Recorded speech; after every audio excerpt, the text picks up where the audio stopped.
boom, boom, boom. And what happens after boom goes the bust. Let's talk about the data, the facts of what that could look like if it does happen.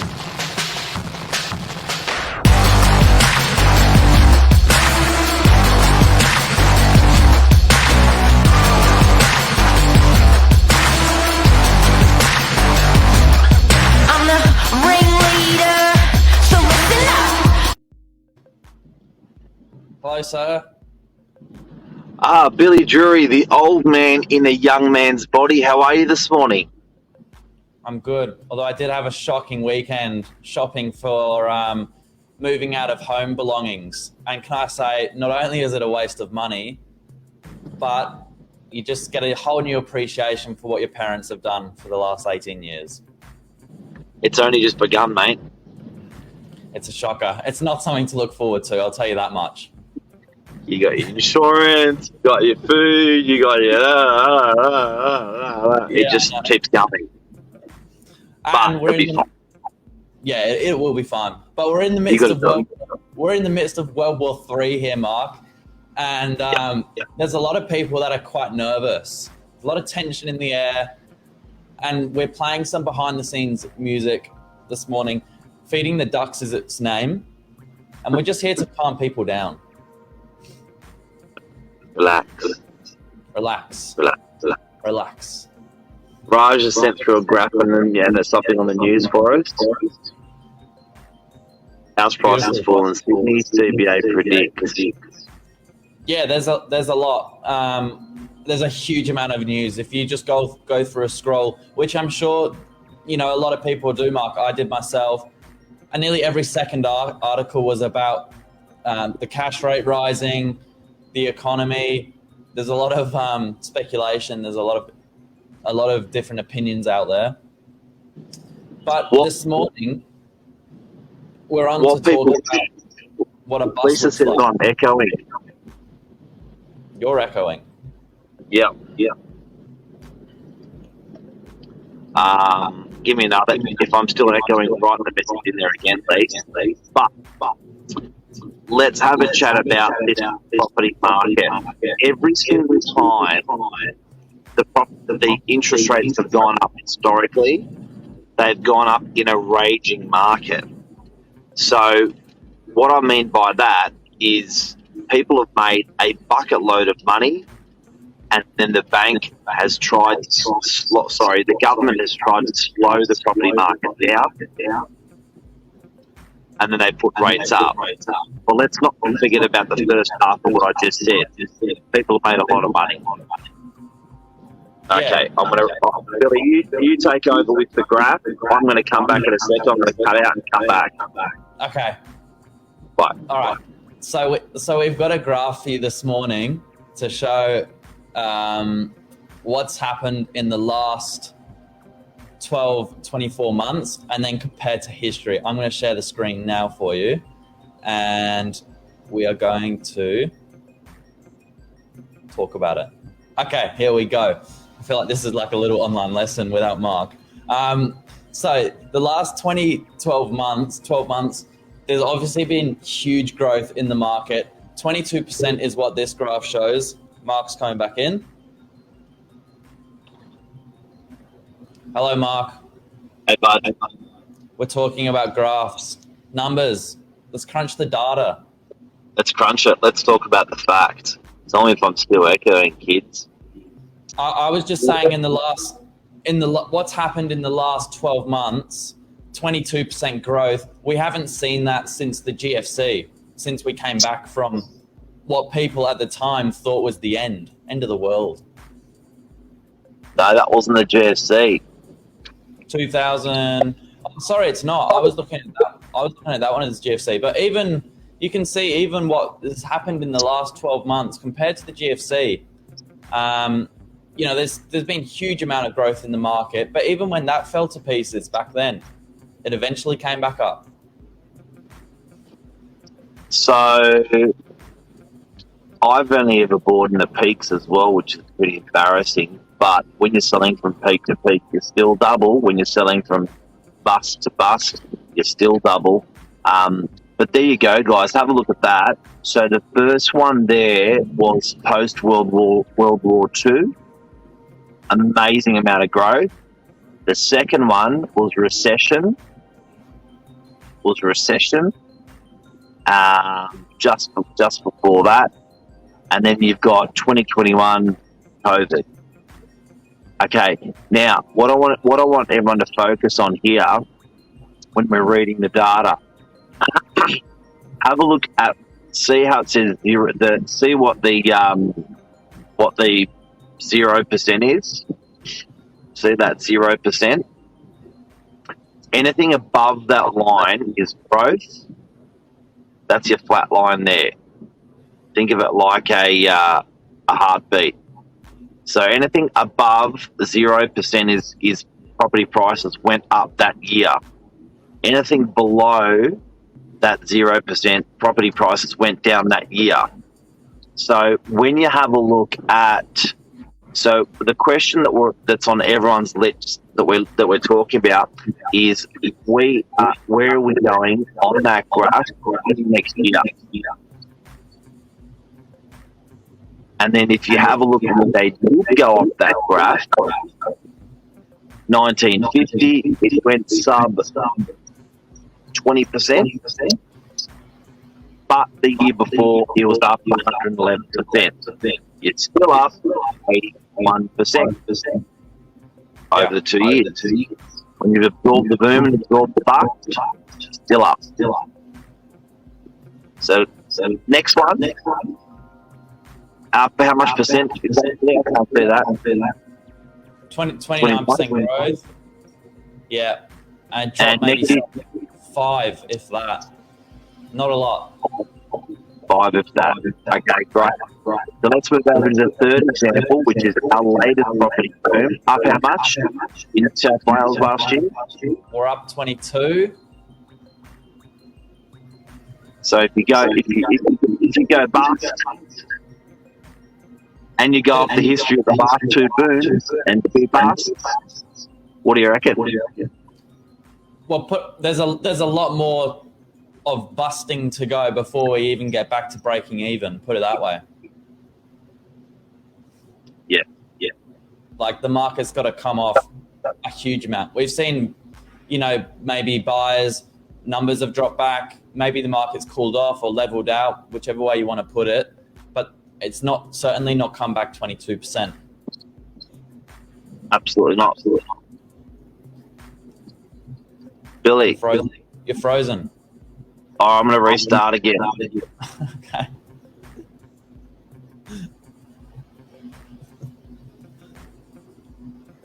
You still there? We've still got you.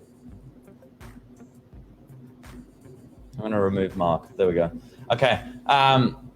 So yeah, with 22% growth, it's absolutely nuts to see that this on a chart is almost the third biggest spike in history of what's been recorded on here.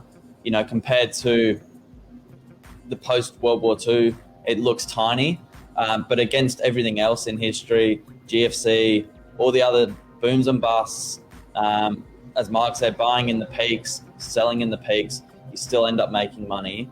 And it's good to see that this it should hopefully clear a lot of doubt or a lot of concern that the market's going to come back and people are going to start losing money again. I think that's the wrong way to look at it.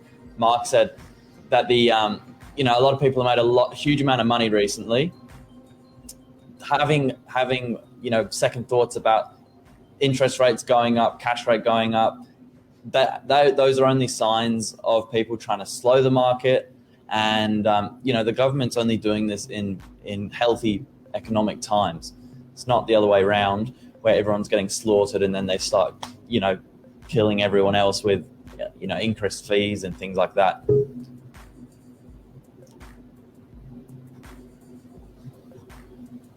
Mark's coming back in. Welcome back. It's getting hard. It's getting hard to hold the show without you. I feel like I'm doing an online lecture. Mate, it definitely is, but it's hopefully that echo's gone now. So look, all in all, what are we learning here, guys? What are we learning here? We're learning that don't be scared. Interest rates going up is generally always because the economy is strong and we can afford to. If the economy is shitting itself, the interest rates stay level or the interest rates go down. So obviously, if our friends in government aren't confident enough with our economy to put the interest rates up, that's a good thing. Be careful that you're not being scared into fixing your interest rate, because the banks will always win. If you are fixing your interest rate, you are betting against the house, and I can assure you the house always wins. So I reckon our property market, our interest rates, although they will go up, feel good that they're going up if they do go up, because you've made some really, really nice money out of your property. What I mean by that is, we're talking, when you look at this graph, Billy, hundreds of thousands of dollars people are making out of their property.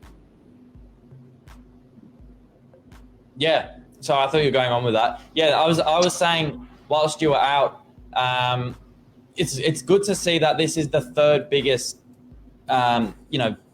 spike in or growth in history.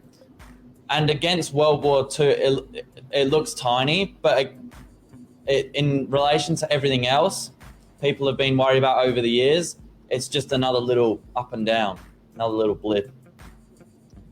And you can't be greedy. You cannot be greedy. You have to share. And if you want to go and make 21% of your property on a property of $1 million, you just made $200,000. You made $20,000 a month, tax-free if you're living in it, and the interest rates have to go up. Bad luck. It's still bloody good news. It's still bloody good news. Yeah. Yep. That's it. And don't worry, the market's not come off 20%. I think that's the other big thing to take away from this. There might be signs of it cooling off. That's the phrase I like to use. But it's not come back 20%. The word I love, it's going back to a balanced market. It was when you had the prices rallying like they did last year, it was so hard to buy a property. It was just ridiculous. But even sellers didn't want to enter the market because they were going to become buyers anyway. So in a funny way, just bear in mind that it's back to a nice, cool property market. It's a balanced property market. It's easier to transact as a buyer. It's easier to transact as a seller. And even if your rates are still going to be going up, potentially if they are, don't worry. It's going to be, it's going to be okay. You know what I mean? Because it always has been. It never really got silly.